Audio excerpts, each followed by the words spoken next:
नमस्कार मित्रमैत्रिणींनो, आज मी तुम्हाला कोबीचे वडे कसे बनवायचे याची रेसिपी दाखवणार आहे। त्यासाठी मी इथे पाव किलो बेसन पीठ घेतलं आहे, अर्धा चमचा मीठ घेतलं आहे, पाव चमचा हळद घेतली, पाव चमचा सोडा घेतला आहे आणि थोडीशी कोथिंबीर घेतली। आता हे आपल्याला सर्व एकत्र करून घ्यायचे।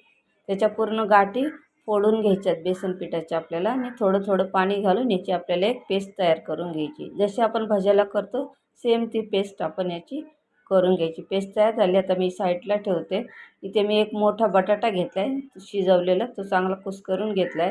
त्यात एक कांदा कापून टाकलाय, थोडीशी कोथिंबीर घातली, अर्धा चमचा मीठ घातलंय, पाव चमचा हळद घातली, अर्धा चमचा अद्रक लसूण पेस्ट घातली, अर्धा चमचा मिरची पावडर घातली, अर्धा चमचा जिरे पावडर घातली आणि थोडंसं लिंबू पिळून घेतले आणि याच्यामध्ये गरम तेल मी अर्धा चमचा घेतले। आता हे सर्व आपण हाताच्या सहाय्याने एकत्र असं करून घ्यायचे, जे करून पूर्ण मसाला असा व्यवस्थित झाला पाहिजे, म्हणून याला चांगलं आपण हाताने दाबून दाबून मिक्स करायचं आहे। आता मी इथे एक छोटा कोबी घेतला आहे। हा कोबी कवळा आहे म्हणून मी याचे फक्त पानं काढून धुवून घेणार आहे।